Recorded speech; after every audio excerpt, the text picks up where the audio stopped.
जर तुम्हाला कालच्या प्रोटेस्टचे व्हिज्युअल्स पाहिल्यानंतर सुद्धा तो प्रोटेस्ट एक प्रोपगंडा वाटत असेल किंवा अँटी नॅशनल वाटत असेल किंवा या विद्यार्थ्यांनी ऍक्च्युअली पंतप्रधानांचं भाषण ऐकायला हवं होतं असं वाटत असेल, जहां तथ्य होते हैं, जहां तर्क होते हैं, वहां तूफान के लिए जगह नहीं होती है। तर तुम्ही एकतर अंधभक्त आहात किंवा ब्लॅक अँड व्हाईटच्या मध्ये कुठेतरी सत्य असतं, जे सत्य अनकम्फर्टेबल असतं ते ऍक्सेप्ट तुम्हाला करायचं नाही असा त्याचा अर्थ होतो। संसदेचं पावसाळी अधिवेशन कालपासून सुरू झालं आणि सुरुवातीलाच पंतप्रधानांनी भाषण केलं। परत तीच स्क्रिप्ट, सब चंगासी आहे, सगळं मस्त चाललंय, पण त्यांच्या भाषणात एकदाही प्रोटेस्टचा किंवा नीट पेपर लीक झाला याचा साधा उल्लेखही आला नाही। ज्या 20-21 विद्यार्थ्यांनी नीटच्या गोंधळामुळे आत्महत्या केल्या त्या विद्यार्थ्यांचा साधा उल्लेखही करायला वेळ मिळत नाही। मात्र प्रायव्हेट रॉकेटवरून युवा नेतृत्व किती पुढे गेलंय आणि वयावरून राहुल गांधींना डिवचायला वेळ मिळालाय, याला आता काय म्हणायचं हे तुम्ही तुमच्या सत्सद विवेक बुद्धीला विचारा। ऐसे नौजवानों ने ये काम करके दिखाया। मैं किसी 56 साल के नौजवान की बात नहीं कर रहा हूँ। पण संसदेच्या बाहेर आक्रोश तर 56 वयाच्या व्यक्तीच्या विरोधात नाहीये, 56 इंच छातीचा दावा करणाऱ्याच्या विरोधात होतोय। हे कोण सांगणार? किमान संसदेत क्यूआरटी टीम बंदुका ताणून कशासाठी उभी आणि त्या ताणलेल्या बंदुका खाली ठेवण्याचं वातावरण सरकार फक्त आणि फक्त चर्चेला तयार करू शकतं, पण तेही ते करू शकत नसेल तर त्याला काय म्हणायचं? आपल्याच देशातल्या नागरिकांवर, आपल्याच देशातल्या विद्यार्थ्यांवर अश्रुधूर, लाठीचार्ज आणि जी हिंसा होतीये ती कशी काय जस्टिफाय करणार? सरकार आणि अंधभक्त कुठल्या डिलुलूमध्ये जगतायत? आणि हेही तुमच्या सत्सद विवेकबुद्धीला विचारा, बघा काय उत्तर मिळतंय। हे प्रश्न विचारले जातात की ऑथॉरिटीजच्या कपड्यांवर नावांच्या पाट्या का नाही आहेत किंवा कानात डूल घालून अशी कोण व्यक्ती पोलिसांमध्ये बसलीये जी सिव्हिल ड्रेसमध्ये, कानात डूल आहे आणि हातामध्ये दांडकं आहे आणि ती विद्यार्थ्यांना मारते? हे कोण एलिमेंट्स आहेत पोलिसांमधले? हे प्रश्न आज विद्यार्थी विचारतायत। सगळ्यात पहिल्यांदा मी तुम्हाला रात्रीत काय काय घडलं, काय अपडेट्स आहेत आत्ताच्या ते सांगते। जंतर मंतरवरच्या आंदोलनाच्या स्टेजची संध्याकाळपर्यंत वाताहत झाली होती, पण रात्रीतून पुन्हा आंदोलनकर्ते जंतर मंतरवर जमले असल्याचं कॉक्रोच जनता पार्टीने म्हटलंय आणि सोनम वांगचुक यांनी पत्र लिहून सांगितलंय की 23व्या दिवशी सुद्धा त्यांचं उपोषण सुरूच राहणार आहे। अर्थात एक गोष्ट जी कालपासून चर्चिली जाते ती अशी आहे की सोनम वांगचुक यांनी काल सुद्धा पहाटे जेव्हा त्यांचं हँडरिटन लेटर पब्लिश केलं होतं तेव्हा त्यांनी त्या लेटरमध्ये उपोषण सोडण्यासाठीच्या काही अटी सांगितल्या होत्या। त्या अटींमध्ये धर्मेंद्र प्रधान यांचा राजीनामा हे शब्द नव्हते। तर सरकारनं या पेपर लीकची जबाबदारी घेतली तर उपोषण सोडेन आणि पुढच्या 2 पॉइंट्सवर तर त्यांनी बरीचशी जबाबदारी विरोधकांवरच टाकली होती। विरोधक तर तसंही हा मुद्दा संसदेत मांडतायतच, कारण काँग्रेस अध्यक्ष मल्लिकार्जुन खरगे असोत वा खासदार प्रियांका गांधी त्यांनी पावसाळी अधिवेशनाच्या पहिल्या दिवशी यावर रिॲक्शन्स दिल्या आहेत। मल्लिकार्जुन खरगे यांनी तर हा मुद्दा संसदेमध्ये उपस्थित सुद्धा केला। प्रॉब्लम्स हैं, बड़े बड़े इश्यूज हैं, आप डिस्कस करने के लिए राजी नहीं है और बच्चों पे आप टीयर गैस कर रहे हो और उनकी पिटाई कर रहे हो, किस लिए? बच्चे हैं हमारे। Thank you ma'am. तरी सुद्धा आता जे लेटेस्ट स्टेटमेंट आहे वांगचुक यांचं काल रात्रीतनं आलेलं, त्यात त्यांनी असं लिहिलंय की या तरुणांना जोपर्यंत संसदेत खासदारांना भेटून दिलं जात नाही किंवा माझी स्वतःची भेट होत नाही तोपर्यंत उपोषण सुरूच ठेवणार आहेत वांगचुक। आणि पुढे त्यांनी असं लिहिलंय की सरकार त्याच्या आधी शिक्षण मंत्र्यांची जी जबाबदारी आहे या प्रकरणामध्ये ती स्वीकारेल। आता एक लक्षात घ्या की वांगचुक यांची कालपासूनची जर स्टेटमेंट्स तुम्ही पाहिली तर त्यांनी धर्मेंद्र प्रधानांचा राजीनामा हे शब्द त्यात लिहिलेले नाहीयेत आणि काही अंशी थोडाफार वेग हा मेसेज असल्याचं चित्र दिसतंय की खासदारांना भेटून दिलं जावं असं म्हटलंय। म्हणजे कुणाला हा प्रश्न येतोच। किंवा ते म्हणतात की government will take accountability of education minister. म्हणजे काय अकाउंटेबिलिटी घेणं, म्हणजे काय रेझिग्नेशन, राईट? पण तो शब्द त्यांच्या लेटरमध्ये नाहीये।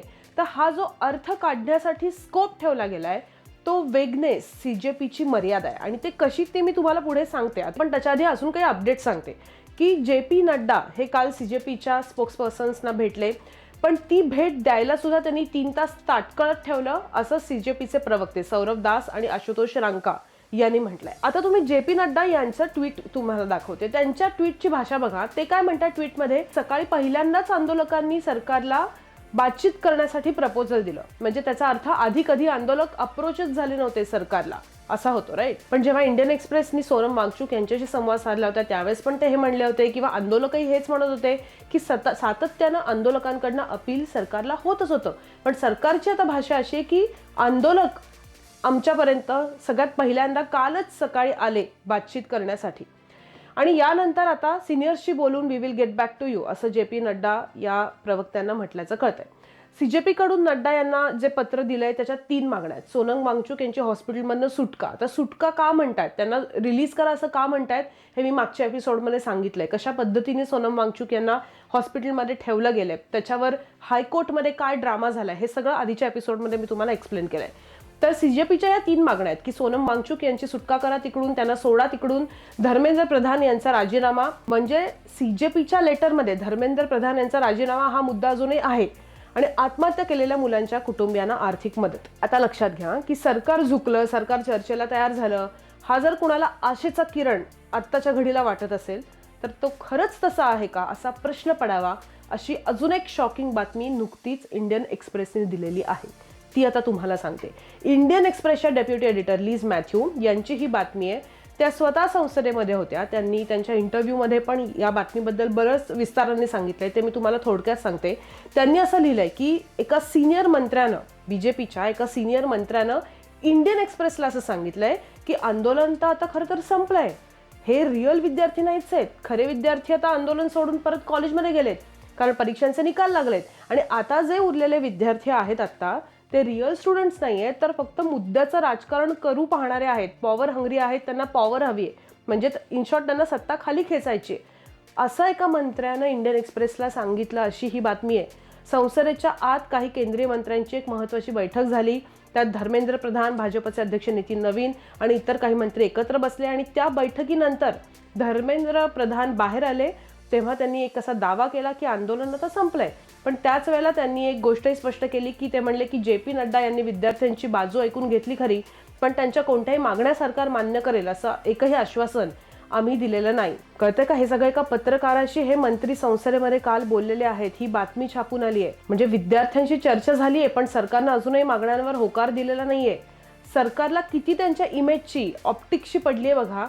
या बातमीमध्ये असं लिहिलंय की भाजपमधल्या सूत्रांनी असं सांगितलं की पावसाळी अधिवेशनाच्या पहिल्याच दिवशी विद्यार्थ्यांचं आंदोलन इतकं पेटलं की त्याचा परिणाम सरकारच्या ऑप्टिक्सवर, प्रतिमेवर होऊ लागला. टीव्हीवर, सोशल मीडियावर, देशभर सरकारवर टीका व्हायला लागली, आणि त्यामुळे सरकारनं विद्यार्थ्यांशी चर्चा करण्याचा निर्णय घेतला. कारण सरकारला अशी प्रतिमा तयार होऊन द्यायची नव्हती की विद्यार्थी रस्त्यावर आंदोलन करतायत आणि सरकार त्यांच्याकडे पूर्ण दुर्लक्ष करतंय. म्हणजे हा सगळा ऑप्टिक्सचा भाग आहे का, प्रतिमा निर्मितीचा भाग आहे का, हा प्रश्न पडतो ही बातमी वाचल्यानंतर. पण इंडियन एक्सप्रेसची ही बातमी एकीकडे, आणि दुसरीकडे आता कशा बातम्या यायला लागल्यात बघा. या सगळ्यातला एक कॉमन थ्रेड आहे, तो तुम्हाला ओळखता यायला पाहिजे.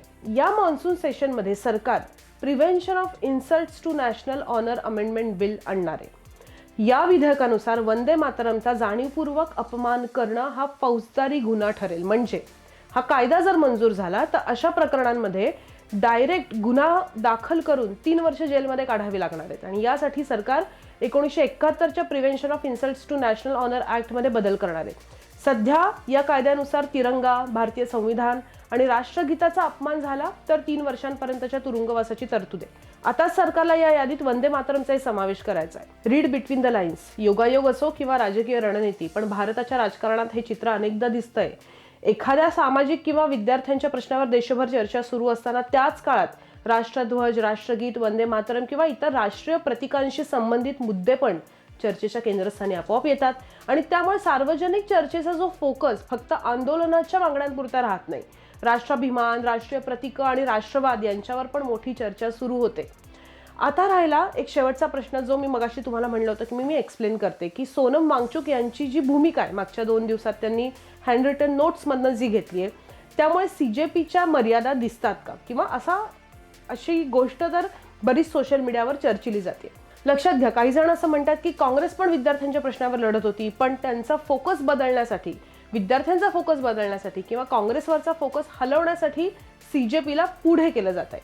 पण पर्सनली मला हा मुद्दा तितका सरळ वाटत नाही, कारण सीजेपी आणि राजकीय पक्ष यांची ॲक्च्युली कामं वेगवेगळी आहेत. खरं तर जिथे सीजेपी थांबते किंवा त्यांच्या लिमिटेशन सुरू होऊ शकतील तिथे राजकीय पक्षांचं काम सुरू होतं. हे कसं हे मी तुम्हाला 2 ते 3 मुद्द्यात सांगते. पहिला मुद्दा, सोनम वांगचुक यांची ही जी अलीकडची ट्विट्स आहेत ती नीट वाचा. त्यातून एक गोष्ट स्पष्ट दिसते की त्यांना अपेक्षा विरोधी पक्षांकडनं आहे, हा विषय संसदेत जावा, सरकारला उत्तर द्यावं लागेल, विरोधकांनी हा मुद्दा उचलावा अशी त्यांची इच्छा आहे. म्हणजे आंदोलन रस्त्यावर सुरू असलं तरी ते पुढे न्यायचं असेल तर संसदेतच न्यायला लागेल, ही त्यांनाही माहिती आहे. दुसरा मुद्दा, मागच्या 2 महिन्यांपासून काँग्रेस आणि त्यांची विद्यार्थी संघटना NSUI ही विद्यार्थ्यांच्या या प्रश्नावर सतत आंदोलन करते. राहुल गांधींनी हजारो विद्यार्थ्यांची भेट घेतली. त्यावर ते शिक्षण व्यवस्थेवर बोलतात, पण त्यांनी फक्त मंत्र्यांनी राजीनामा द्यावा एवढा पुरताच हा मुद्दा मांडलेला नाही. त्यांनी पूर्ण शिक्षण व्यवस्था, परीक्षा पद्धत संपूर्ण सिस्टीम बदलण्याची गरज पण अनेक ठिकाणी बोलून दाखवलेली आहे. आणि इथेच माझ्या मते CJPची मर्यादा दिसते. एखाद्या प्रकरणात सरकारला जबाबदार धरणं, आंदोलन उभं करणं हे CJP करू शकते, तिने हे केलंय. पण त्यानंतर काय, सिस्टीम कशी बदलणार, कायदे कोण करणार, संसदेत हा विषय कोण मांडणार, हे काम शेवटी राजकीय पक्षांनाच करावं लागेल. राजकारणापासून दूर राहून हा मुद्दा मांडता येतो, पण शेवटपर्यंत नेता येतो का, हा प्रश्न आहे. तिसरा मुद्दा म्हणजे भाजपकडे इतकी मोठी सगळी यंत्रणा आहे तरी सुद्धा काँग्रेस हे भाजपच्या कुठल्याही स्पीचमधनं बाहेर जात नाहीये. काहीही झालं की मुद्दा काँग्रेसपाशीच येतो. काँग्रेस या आंदोलनाला पाठिंबा देणार का, राहुल गांधी येणार का, जवळपास सगळ्या मीडियाचं लक्ष याच गोष्टीवर होतं की काँग्रेसचा काय स्टँड आहे, कारण या देशात मोठं आंदोलन झालं की शेवटी ते संसदेत कोण घेऊन जाणार हा प्रश्न पडतोच. आणि सोनम वांगचुक यांच्या ट्विटमधून सुद्धा विरोधी पक्षांनी हा विषय उचलावा ही अपेक्षा स्पष्ट दिसतेच. राहुल गांधींनी काही दिवसांपूर्वी एक गोष्ट म्हटली होती, डरो मत. त्यांनी हेही म्हटलं होतं की ही तरुणाईच पंतप्रधानांना उद्या प्रश्न विचारेल. आणि आज जेव्हा तुम्ही विद्यार्थ्यांचं आंदोलन पाहता तेव्हा या वाक्यांचा अर्थ तुम्हाला कळेल. आणि म्हणून हा मुद्दा मला वाटतं की CJPमुळे काँग्रेस बाजूला पडतंय का, डिफोकस होतोय का, हा नाहीये. कारण आज देशाचं लक्ष विद्यार्थ्यांच्या प्रश्नांकडे. समजा आज एका मंत्र्यानं राजीनामा दिला, उद्या दुसरा मंत्री येईल, पण त्यामुळे सिस्टीम बदलणार आहे का, नाही. सिस्टीम बदलायची असेल तर संसदेत आवाज उठवायला लागेल, कायदे बदलायला लागतील, सरकारला प्रश्न विचारायला लागेल. आणि ते काम शेवटी खासदारच करू शकतात, कारण ते राजकीय पक्ष तिथे असतो, रिप्रेझेंट करत असतात खासदार संसदेत.